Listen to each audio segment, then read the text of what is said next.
quiet of night, I whispered my plea, holding her close, hoping for her decree.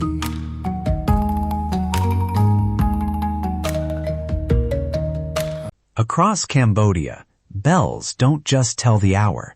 They hold names, debts, blessings, and the shape of daily life. For the next hour, we'll show how those tones keep a community's history audible.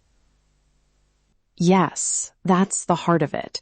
When a bell rings, it isn't only sound. It's record, reminder, invitation. The layers matter. Alloy, inscription, placement, and the people who tend it. Close your eyes for a second. Imagine a courtyard at dawn. A single strike, a long decay, leaves rustling. You feel the day aligning with that note. That feeling is not accidental. It's crafted. And a quick technical note. If you're curious about materials, many Bellmakers work in roughly 88 to 92% copper with 8 to 12% tin. That small swing changes whether a bell blooms and sustains or rings brighter and cuts off sooner. I remember Master Tay showing me his alloy scale like a recipe card. No lab report, just fingers, memory, and a taste for what a village needs. He tapped a rim and said, "You listen with your whole body."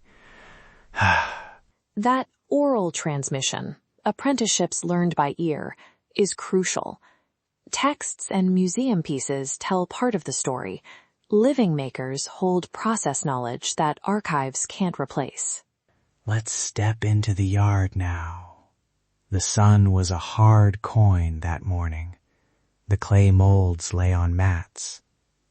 There was a hush, people moving like well-practiced instruments before the pour. They check, they breathe, they bless in low voices. Give us the pour. Slow it down. Walk us through that exact moment. They light the furnace. For a while it's smoke and waiting. Then the metal brightens like a small sun. The ladle is heavy. 4 hands steady it.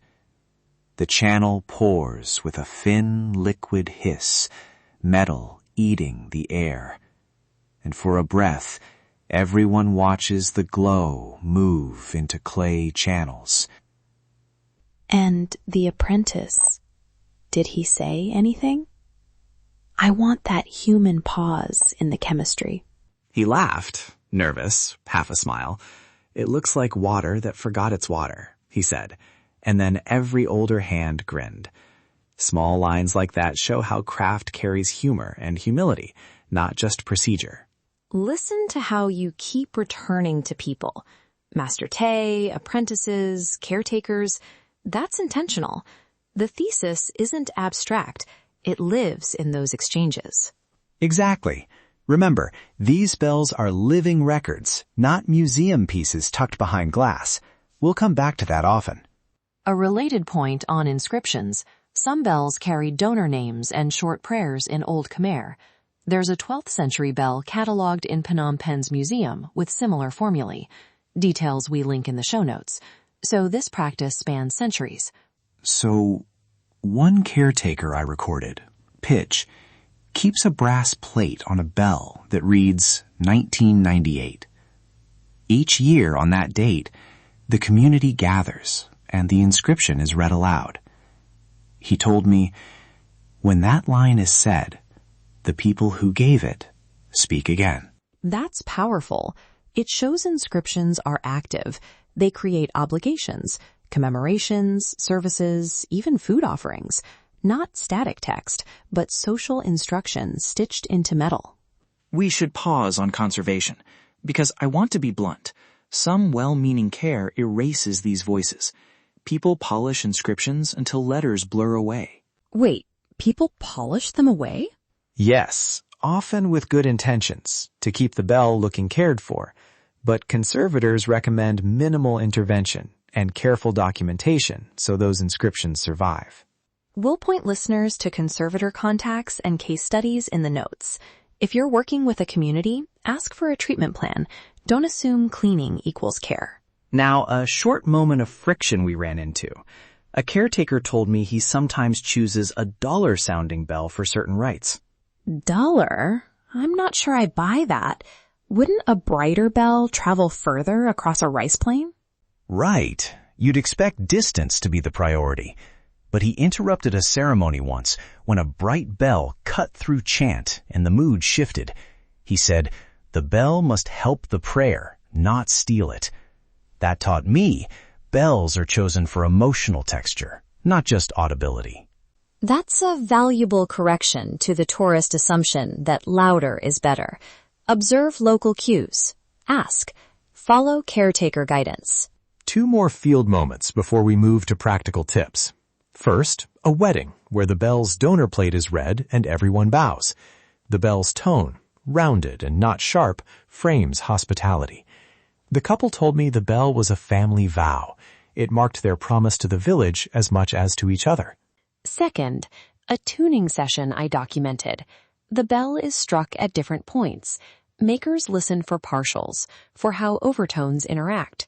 They bank or remove small amounts of metal at the crown, adjusting sustain. It's practical acoustics blended with craft intuition.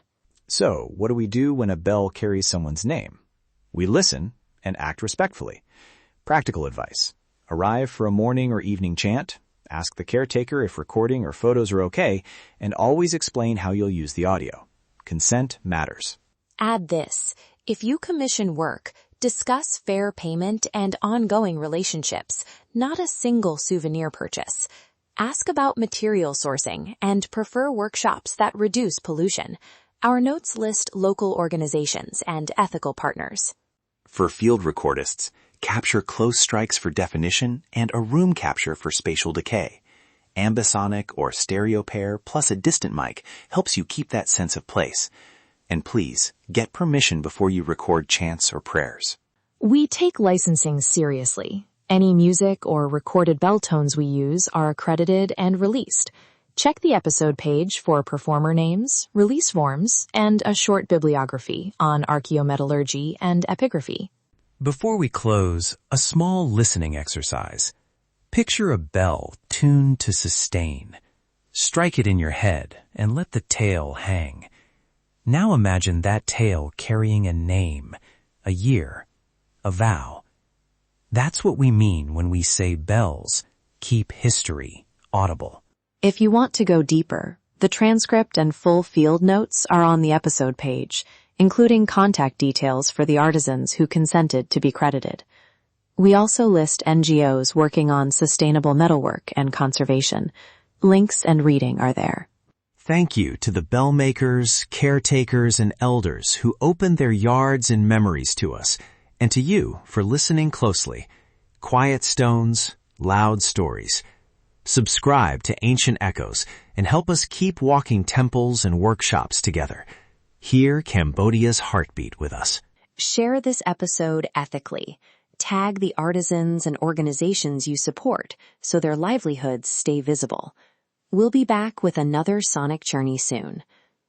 Listen closely. Oh,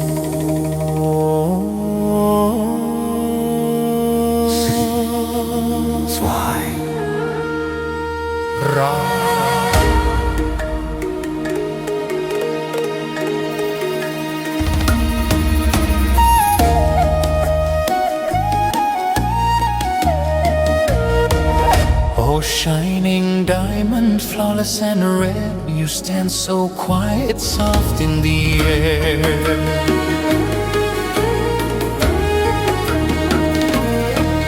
I dared not rush you, feared you'd flee. Your heart too pure to belong to me. If you turn away, I reach and bind, press my hand, still body and mind.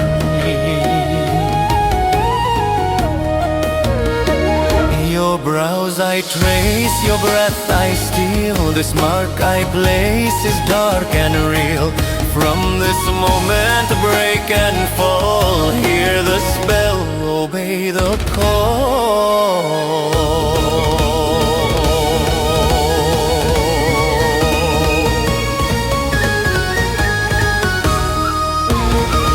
False love born from sacred lies, Sekmon whispers through closed eyes.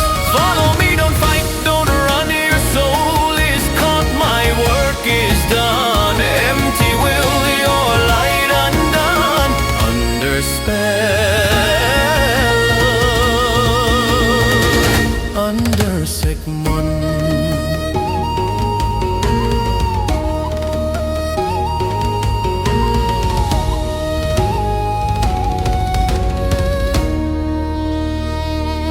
Crystal beauty, diamond bright, caught between shadow, charm and night.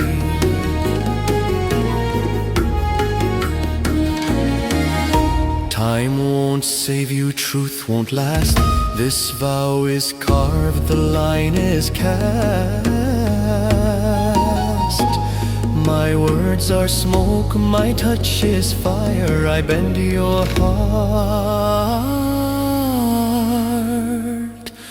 to dark desire.